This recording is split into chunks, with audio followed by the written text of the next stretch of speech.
One night, I went to sleep with diamonds in my hand, a palm full of little, sparkling diamond gems, and in my dream I was running through a field. It was night time, and there was a full moon in the sky, a huge full moon bigger than I had ever seen before, and the sky wasn't quite black. It was that hue of paint from my younger days, known as midnight blue. That kind of wonderfully deep and dark color that you know will never last long, and that is what makes it so coveted. I was running through a windy field of sweet grass, which reminded me of a shop run by an old shaman near the place I used to live in. It existed once. It was like midnight blue. At the center of the field, there was a small hill. I ran up the hill. When I reached the top, I jumped, and I flung the diamonds from my hand, and they exploded into brilliant fireworks in the night sky. Their colors mixed together with the gold and silver stars. Then stars began shooting, streaming like comets in every which direction. One of the stars fell from the sky. I watched it. I never took my eyes off of it. I watched where it fell, then ran that way. I climbed down a short cliff, jogged across another field, and found myself at the edge of a lake. Where the star had landed, the lake was boiling and misting and geysering. Jets of iridescent water sprayed high up into the air. And at the base of the fount, the surface of the lake churned with a constant gurgling hum. Then, from between the prismatic silver arches of water spouts, a woman came forth, walking on the surface of the lake, as gently as one could imagine, as gracefully as one could still call it walking and not floating. She was composed, it seemed, of mist and moonlight, and of the half-substance from the realm between dreams. I could not tell if she was naked or if she was clothed in wispy aquatic veils, just as I could not tell if her expression was innocent or if it was cruel. My gaze was transfixed upon her movements, her eyes of softly glowing incandescence, and as much as I like to believe I am a man of strong will, I know at that moment she could have commanded anything of me, and I would have obeyed. We met at the edge of the lake, and our fingertips touched. In the distance, a bolt of lightning struck an adjacent field and ignited a wildfire of white flames. A nearby willow tree wilted off every one of its slender leaves and gave them to the elemental woman, which she formed into a wreath crown and placed upon my head, saying, "You have gone too far without this, my lord. Do not think you have been abandoned. Do not think your efforts have been in vain. Your words will echo on as sure as tomorrow's wind.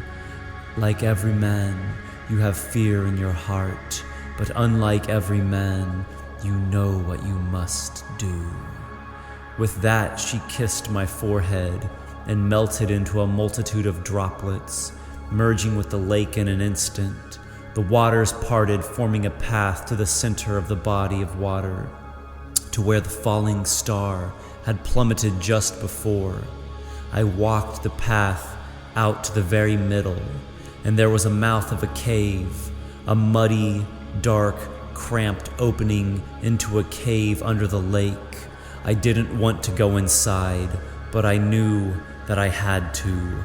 I got on my hands and knees and crawled through the cold mud into the pure dark, and I could feel things squirming, worms and snakes and larvae, over my hands and my body. I felt as though I was entering into the rotting womb of some long-dead giant, frigid, sunken below the surface of the water for ages. And it was true.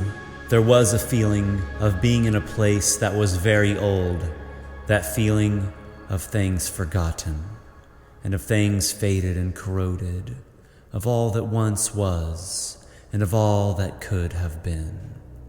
I felt my way through the sodden, murky darkness, with no way of determining form or direction, though my ears told me the area I crawled through was quite large, as if it had the unmistakable reverb of a great chamber. Then there was a terrible croaking noise, which boomed almost like thunder, and I felt a powerful, slimy hand grab my wrist, then another, my ankle.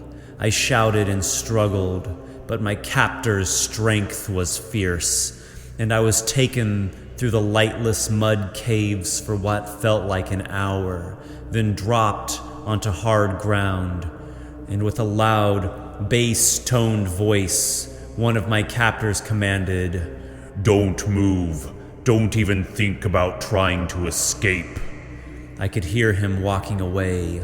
Plodding was his gait, though there was assuredly one or more of them next to me still.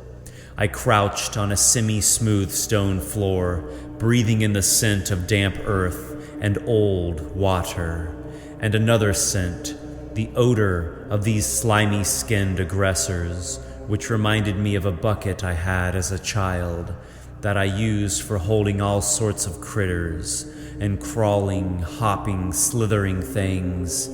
It never was cleaned throughout all those years. Then the sound of more of them coming, accompanied by a new smell, an oddly pungent incense smoke. The things shuffled and quietly grunted their warbled words to each other, with voices that caused low vibrations in the back of my skull. I was commanded to stand, and then I was addressed by their king. "There are so many things disregarded by your people, yet it is our role to protect them. We have the garbage left over from your first civilization. We have fossilized eggs from before there was even a word for land. We have chanted the original tones and syllables, from when each race of being was grappling with the new concept of language. We live here now where we have always lived, in the womb of the earth, which some would call a place of life and others a place of death.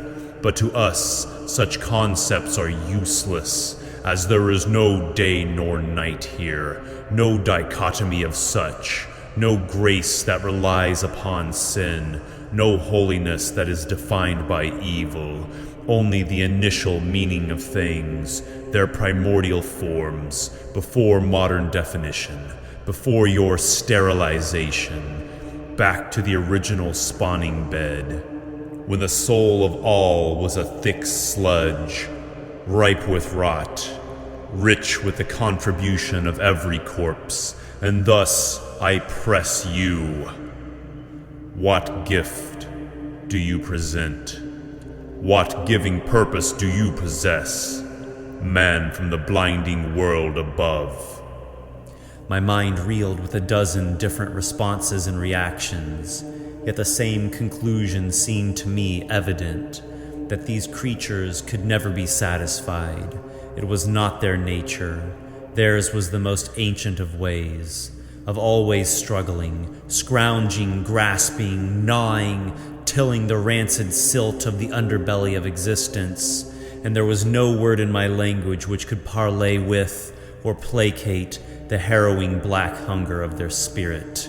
I have not come to impress you, nor offer up some grisly token, least of all my own flesh and blood, as even through this lightless place I can feel your gluttonous gazes upon me. A journey has brought me here, and as much as you wish this was the end of me, the end bowel of all, you are sorely mistaken. "Then you have chosen your fate, man." I have not, as no man chooses his own fate. He only chooses to fly with the current or to struggle against it and slowly drown. At the first indication of their movement, I tore the willow wreath from my head and held it aloft. Immediately, it shone with the bright, silvery brilliance of starlight refracting intensely, as scintillating beams off the surface of undulating waters.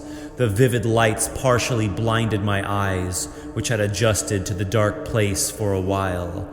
However, in my squinted field of vision, I could see, barely, the shapes of my captors, who were affected many times worse than I, reeling and wailing, placing broad hands over bulbous eyes, and their big, warped bodies with glistening skins, staggering in desperation to escape the torturous radiance. I dashed past the strange subterranean creatures, nearly slipping on muddy rock as I went, catching myself just at the edge of a huge pool. Within the water swam a school of eels or snakes or water worms of some kind. I gasped, then veered to my right, hustling as best I could across a patch of loose gravel, then entering into a network of tunnels, and before long I found myself pacing anxiously within a twisting maze, passing turn after turn through stretches of muddy gray walls. I felt lost and on the verge of panic. I rounded a curve, and some monstrosity poked its head up from out of a burrow in the ground, looking like a nightmarishly large grub with an open pincer maw, dripping with strands of poisonous spittle and sending out a large sound that was both a hiss and a screech. I ground my feet into the floor, then flung myself back in the opposite direction. The thing pursued for a moment, stretching its pale, grub body out of its hole, then finally ceased, unwilling to completely exit from the den. The cavernous labyrinth wove on longer than long, and I became fatigued and hungry and shivering from the damp cold, but I knew I could not stop. To stop would be to perish. Thus, I pushed myself forward, using will to plant each new step. At last, the winding tunnels broke free, ending at a set of steps, hewn with respectable skill into the stone. I took the steps up, and they led me to better air, into a dry, smooth chamber. The floors, walls, and ceiling, every surface, was etched in with characters and glyphs, some form of script of which I had no knowledge. The room was octagonal in shape, and at its center was an obelisk constructed from quartz, standing nearly as tall as a tree. In my exhaustion, I collapsed at the base of the obelisk, still clinging to my glowing leaf crown, whose light illuminated the massive, crystalline object, sending dancing patterns over the engraved chamber. I dreamed there, deeply, and in my dream I was a statuesque god, with flowing, pale golden hair, riding in a celestial chariot, carried through the midnight blue sky by a team of giant owls, whose wing beats were quieter than silence itself, and whose eyes perceived the world below, along with the heavens above, simultaneously. I had in hand a wondrously large net, and I cast it down onto the homes of the dreaming people below, then reeled it back, bringing in a sizable catch of dreams, which were as softly glowing motes of dust. These I placed into a golden chalice, and they became an astral wine, which I drank of, and as well gave to the owls to drink of, so that we may all be filled with the substance of the mind and soul.